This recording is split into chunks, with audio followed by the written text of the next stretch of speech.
Welcome to The Explainer. Okay, today we are tackling something literally mind-bending. It's an article by Benoit Nouni-Lapierre, and yeah, I'll be honest, it's dense, it's intensely academic, it's the kind of paper that usually makes you want to just close the tab and take a nap. But honestly, it's one of the most absolutely fascinating frameworks for understanding our world that I've come across in a long time. The author takes these massive, high-level concepts like the simulation hypothesis and psychoanalysis and just slams them right into the dirt of real-world, off-grid living in West Africa. So let's dive right in. So, are we living in a simulation? It's a question that can totally trigger some serious existential dread, right? Actually, the author calls this exact feeling ontological vertigo. But what if the answer just doesn't matter? Like, what if we just completely bypass the anxiety of whether our universe is running on biological carbon or, alien silicon? The author makes this radical pivot. He argues that if a simulation is truly indistinguishable from reality, then the underlying hardware, it's completely irrelevant. Basically, the focus shouldn't be on the code written for us, but on the lived experience we are actively coding for ourselves. Here's our roadmap for the explainer today. 1. Beyond the simulation hypothesis.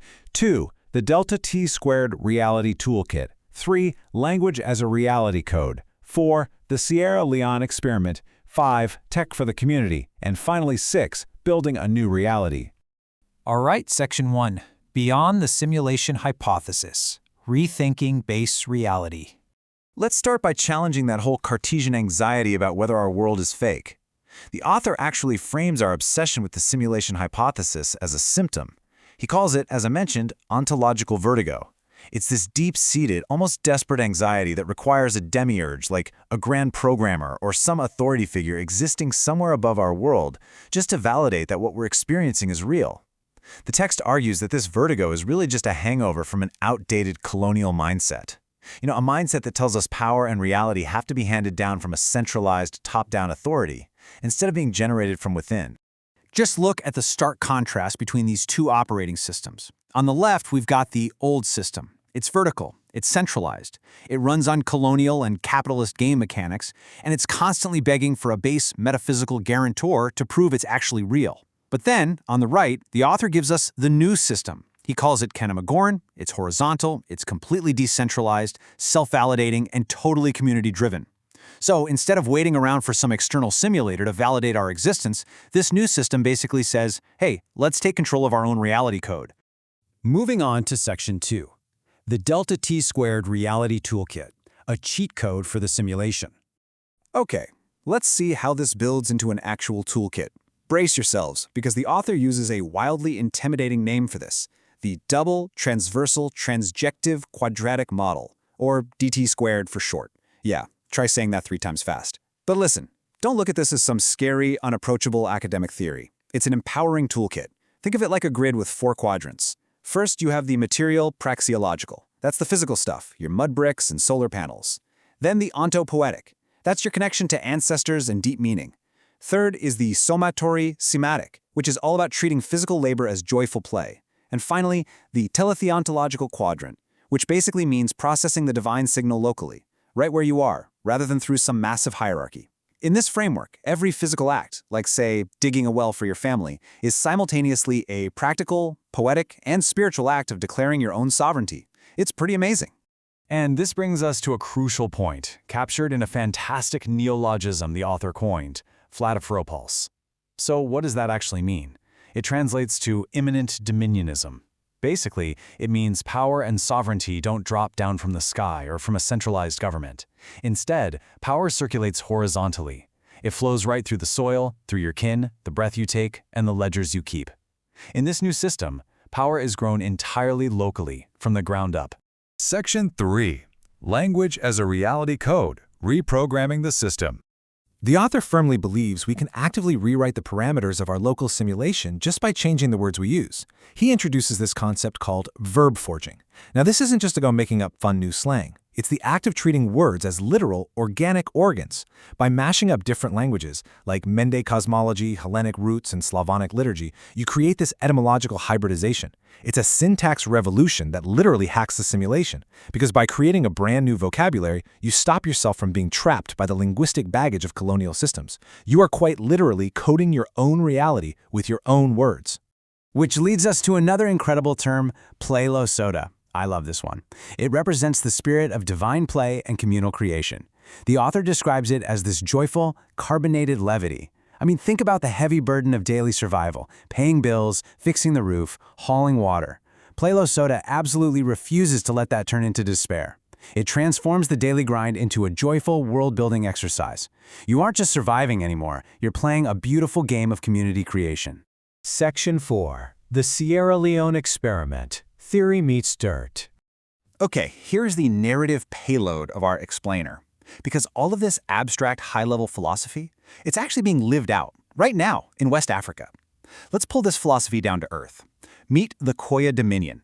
This is a decentralized off-grid compound built by the Lapierre family in the Kenema district of Sierra Leone. The author presents this physical place as the ultimate empirical proof of his theories. It's what he calls post-colonial neoculturation in action. It proves you don't actually need to wait for the whole world to change, you can just build a new base reality right on your own plot of land. Just look at the layout of this off-grid lifestyle. We're anchoring ourselves in the dirt, the rain, and the daily ecological maintenance required to keep this place running. We're talking rainwater harvesting microgrids, solar power arrays, local agriculture, and massive 14-foot monsoon-buffered walls to protect the compound. But it's also about the dust liturgy, the daily, rhythmic routines of sweeping the floors, sharpening tools, and praying. This entire alternative reality functions completely independent of any national grid. It is a living, breathing, self-sustaining metabolic entity. Section 5. Tech for the Community. Algorithms and Ancestors. Now you might be wondering, does this mean giving up modern tech? Not at all. This off-grid lifestyle absolutely does not reject modern technology.